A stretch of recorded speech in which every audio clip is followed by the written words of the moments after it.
Hello everyone, स्वागत है आप सभी का मेरे यूट्यूब चैनल स्टडी वर्ल्ड 55 के आज के इस वीडियो में। आई होप आप लोग बहुत अच्छे होंगे। तो फ्रेंड्स, इस वीडियो में हम एसएससी फेज 13 का 24 जुलाई 2025 का जो है सेकंड शिफ्ट का क्वेश्चन डिस्कस करने वाले हैं। तो कमेंट करके बताइएगा किसके जो है कितने स्कोर आ रहे हैं और आप लोग का एग्जाम कैसा गया। तो वीडियो में लास्ट तक बने रहिएगा। चैनल पर पहली बार विजिट कर रहे हैं तो चैनल को सब्सक्राइब कर लीजिएगा। ऐसे ही वीडियोज के लिए बेल नोटिफिकेशन जरूर ऑन कीजिएगा। तो चलिए without any delay question start करते हैं। पूछा था कि लाडली बहन योजना किस राज्य ने लॉन्च की है। तो लाडली बहन योजना किस राज्य के द्वारा लॉन्च की गई है? तो ये आपके एमपी मध्य प्रदेश के द्वारा लॉन्च की गई है। मध्य प्रदेश के मुख्यमंत्री ने घोषणा की है कि दिवाली के बाद लाडली बहन योजना के तहत 1.27 करोड़ जो है अधिक महिलाओं को हर माह 1500 रुपये मिलेंगे, जो पहले कितना था तो 1250 रुपये थे। नेक्स्ट आपसे पूछा था कि अनुच्छेद 19 किससे संबंधित है। तो अनुच्छेद 19 जो है अनुच्छेद 19 भारतीय संविधान में नागरिकों के जो है 6 मौलिक स्वतंत्रताएं प्रदान करती हैं, जिसे जो है स्वतंत्रता का अधिकार भी कहते हैं। स्वतंत्रता का अधिकार कहा जाता है। यह अधिकार भाषण और अभिव्यक्ति की स्वतंत्रता, शांतिपूर्ण ढंग से इकट्ठा होने की स्वतंत्रता, संघ या यूनियन बनाने की स्वतंत्रता, भारत के पूरे क्षेत्र में स्वतंत्र रूप से घूमने की स्वतंत्रता, भारत के किसी भी हिस्से में बसने की और रहने की स्वतंत्रता और कोई भी व्यवसाय, पेशा, व्यापार या कारोबार करने की स्वतंत्रता प्रदान करता है। तो अनुच्छेद 19 के तहत जो है ये 6 मौलिक स्वतंत्रताएं प्रदान किए जाते हैं। नेक्स्ट आपसे पूछा था कि क्षुद्र ग्रह एस्ट्रॉयड किसके बने होते हैं। What are asteroids made of. तो क्षुद्र ग्रह जो है मुख्य रूप से चट्टान, धातुओं और धूल, रॉक, मेटल्स एंड डस्ट से बने होते हैं। आपका आंसर हो जाएगा rock, metals and dust. Next आपको क्वेश्चन पूछा था कि सफेद हाथियों का राज्य भारत के किस राज्य को कहा जाता है। Which Indian state is known as the land of white elephants. तो भारत में भी कुछ जगहों पर जैसे त्रिपुरा, केरल, कर्नाटक, तमिलनाडु और आंध्र प्रदेश के कुछ हिस्से में पाए जाते हैं, लेकिन किसी एक राज्य को सफेद हाथी का राज्य के रूप में नहीं कहा जाता है। गंधार कला का संबंध किस धर्म से है। तो आपको पूछा गया था कि गंधार कला का संबंध जो है ये कौन से धर्म से है। तो ये आपके बौद्ध धर्म से संबंधित है।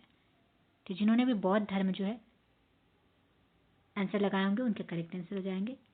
गंधार कला जो है कुषाण राजवंश के तहत विकसित किया गया था। नेक्स्ट क्वेश्चन पूछा था कि how do unicellular organism gate their food.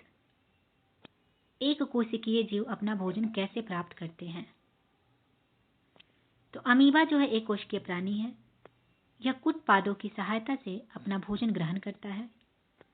यह भोजन खाद्य रिक्तिका में संग्रह करता है और खाद्य रिक्तिका में ही भोजन का पाचन होता है, जहां से पचे हुए भोजन के कण कोशिका के कोशिका द्रव में विसरित हो जाते हैं। तो ये अपने भोजन एक कोशिकीय जीव अपना भोजन कैसे प्राप्त करते हैं। तो ये जो है कुटपाद यानी कि सेडोपोडिया की सहायता से अपना भोजन ग्रहण करते हैं। तो आंसर आपका हो जाएगा कुटपाद से।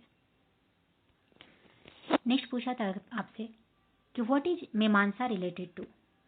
मीमांसा जो है किससे संबंधित है। तो मीमांसा जो है हिंदू दर्शन की एक शाखा है, जिसका संबंध वेदों की व्याख्या और कर्मकांड यानी कि यज्ञों के जो है अनुष्ठान से है। तो मीमांसा किससे संबंधित है। तो वेदों की व्याख्या से और कर्मकांडों यानी यज्ञ की अनुष्ठान से संबंधित है। नेक्स्ट आपसे पूछा था कि what is the work of BRICS think tank. BRICS think tank परिषद BTTC का मुख्य काम क्या है। तो ब्रिक्स थिंक टैंक परिषद का मुख्य काम ब्रिक्स देशों के बीच अनुसंधान, विचारों के आदान प्रदान और नीतिगत सिफारिशों को बढ़ावा देना है। नेक्स्ट आपसे पूछा था कि जीएसटी को क्यों लागू किया गया था और इसका क्या मुख्य उद्देश्य था। तो जीएसटी जो कि आर्टिकल 101 में है,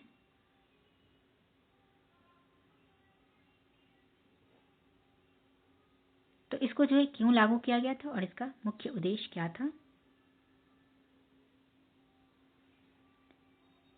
तो गुड एंड सर्विस टैक्स को भारत में 1 जुलाई 2017 को लागू किया गया। इसका मुख्य उद्देश्य एक देश एक कर एक बाजार की नीति को लागू करना था। इसका मुख्य उद्देश्य क्या था, तो एक कर एक देश एक बाजार की नीति को लागू करना, एकीकृत कर प्रणाली, पूरे देश में एक ही प्रकार का कर लगे ताकि जटिलता कम हो। नेक्स्ट क्वेश्चन पूछा था कि नारा स्लोगन एक राष्ट्र एक कर एक बाजार, ये जो है किसके लिए है, तो ये आपके जीएसटी के लिए है। ब्रिक्स का मुख्य उद्देश्य क्या था, इसे क्यों बनाया गया था। What was the main objective of BRICS, why was it formed. तो ब्रिक्स का जो है बी से ब्राजील हो जाएगा, आर से रसिया, आर से रशिया, आई से इंडिया, सी से चाइना, एस से साउथ अफ्रीका।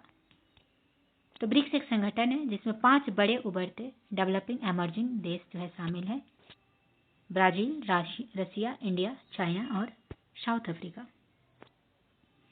इसका मुख्य उद्देश्य था विकसित देशों के हितों की रक्षा, वैश्विक मंच पर विकसित देशों के दबाव की संतुलित करना, आपस में व्यापार, निवेश और वित्तीय साझेदारी को जो है बढ़ावा देना इसका मुख्य उद्देश्य था। नेक्स्ट क्वेश्चन है कि निम्नलिखित में से कौन सा किला राजपूत राजाओं का है। Which of the following forts belong to Rajput kings. इसमें से कौन सा किला जो है ये राजपूत राजाओं का है। आंसर आपका हो जाएगा बी, चित्तौड़गढ़ का किला। चित्तौड़गढ़ का किला जो है ये कहाँ है, तो ये आपके राजस्थान में स्थित है और यह मेवाड़ के सिसोदिया राजपूतों की राजधानी थी। यह किला वीरता, त्याग और जौहर के लिए जो है प्रसिद्ध था। नेक्स्ट आपसे पूछा था एमोबा भोजन को पकड़ने के लिए किसका उपयोग करता है। अमीबा जो है यह भोजन को पकड़ने के लिए सेडोपोडिया यानी कि कृत्रिम पैर का उपयोग करता है। यह प्रक्रिया फैगोसाइटोसिस यानी कि भक्षण क्रिया कहलाता है। फिर आपसे पूछा था कि विच स्टेट स्टार्टेड लाडली बहन योजना। लाडली बहन योजना किस राज्य सरकार द्वारा शुरू की गई थी और कब शुरू की गई थी। तो ये आपके 10 जून 2023 को मध्य प्रदेश सरकार के द्वारा शुरू किया गया था। नेक्स्ट क्वेश्चन पूछा था कि who was recently been made the new chief election commissioner. हाल ही में किसी नया मुख्य चुनाव आयुक्त बनाया गया है। आंसर हो जाएगा ज्ञानेश कुमार को, जो 26वें मुख्य चुनाव आयुक्त बने हैं। 19 फरवरी 2025 को इन्होंने पद संभाला है। इनके पहले जो है राजीव कुमार मुख्य चुनाव आयुक्त थे, जिनका कार्यकाल 18 फरवरी 2025 को समाप्त हो गया। उसके बाद जो है ज्ञानेश कुमार को जो है न्यू चीफ इलेक्शन कमिश्नर बनाया गया है। नेक्स्ट आपसे क्वेश्चन पूछा था कि which schedule division of power between union and state. Bharat में संघ और राज्यों के बीच अधिकारों का विभाजन किस अनुसूची में हुआ है। आंसर होगा 7वीं अनुसूची में, अनुच्छेद 246 में 7वीं अनुसूची में। अनुसूची में 3 सूचियां हैं, संघ सूची, राज्य सूची और समवर्ती सूची। संघ सूची में मूल रूप से 97 विषय थे, अब इसमें 100 विषय हैं। इस सूची में वर्णित विषयों पर कानून बनाने के लिए केंद्र के पास विशेष अधिकार है। राज्य सूची में अभी 61 विषय हैं, इसमें शुरुआत में 66 विषय थे। राज्य विधानसभाएं इस सूची में वर्णित विषयों पर कानून बना सकती है। समवर्ती सूची में टोटल कितने विषय हैं, तो समवर्ती सूची में टोटल 52 विषय हैं शामिल है। दोनों राज्य और केंद्र सरकार इस सूची में उल्लिखित कानून बना सकते हैं।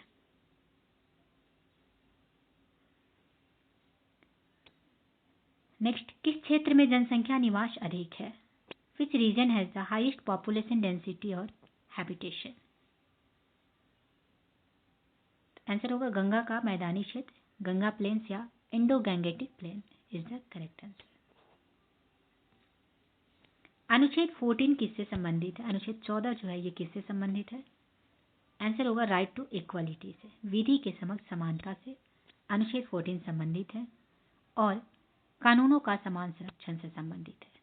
इसका मतलब है कि किसी राज्य के किसी भी व्यक्ति को कानून के समक्ष समानता या भारत के क्षेत्र के भीतर कानूनों के समान संरक्षण से वंचित नहीं करेगा।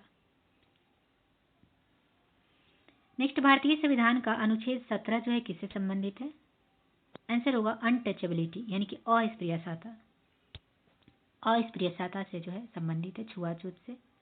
इसका अर्थ है कि किसी भी रूप में अस्पृश्यता का अभ्यास करना गैर कानूनी है और कानून द्वारा दंडनीय है। नेक्स्ट आपसे क्वेश्चन पूछा था कि who is the author of the book midnight children? Midnight children उपन्यास किसके द्वारा लिखा गया है? तो ये आपके सलमान रश्दी के द्वारा लिखा गया था।